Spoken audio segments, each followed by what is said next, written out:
Are 4K family now. I'm very happy. But అదే moment లో sad గా కూడా ఉన్నాను. First full length video upload చేయగానే మీ రెస్పాన్స్ చాలా బాగుంది, చాలా మంచి అప్లోడ్స్ వచ్చింది అండ్ కమెంట్స్ కూడా చాలా బాగా చేశారు. వీడియోస్ కంటిన్యూ చేయండి అని కూడా చాలా మంది కమెంట్స్ పెట్టారు. నేను కూడా మీ కమెంట్స్ చూసి వీడియోస్ కంటిన్యూ చేయాలనుకున్నాను. బట్ సెకండ్ వీడియోకి మాత్రం ఫస్ట్ వీడియోకి వచ్చిన వ్యూస్ లో 10% కూడా రాలేదు. సెకండ్ వీడియోలో చాలా ఇంపార్టెంట్ అయిన పిచ్వై పెయింటింగ్ లో లోటస్ యొక్క షేడింగ్ ఎలా చేయాలో చూపించాను.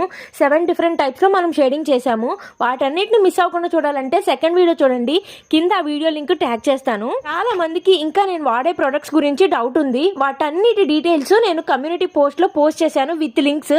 ఆ లింక్స్ క్లిక్ చేయగానే డైరెక్ట్ గా మీరు యాప్ కి వెళ్ళిపోతారు. అక్కడ కావాలంటే పర్చేస్ చేసుకోవచ్చు. ఇంకా ఎలాంటి ఫ్యాబ్రిక్స్ మీద పెయింటింగ్ చేయొచ్చు అని అడుగుతున్నారు. ఫ్యాబ్రిక్ ని బట్టి పెయింటింగ్ మార్చండి. ఫ్యాబ్రిక్ కలర్ ని బట్టి కలర్ కాంబినేషన్స్ మారుస్తాము అంతే. ఏ ఫ్యాబ్రిక్స్ కైనా ఇదే యాక్రిలిక్ పెయింట్స్ వాడొచ్చు. మీరైతే నా దగ్గర ఉంది అయితే రౌండ్ బ్రషెస్, మీరైతే ఫ్లాట్ అండ్ రౌండ్ బ్రషెస్ రెండు కలిపి వస్తాయి. లేకపోతే కలర్స్ బ్రషెస్ రెండు కాంబో వచ్చేది కూడా లింక్ పోస్ట్ చేశా. వాటిని క్లిక్ చేసి కొనుక్కోండి.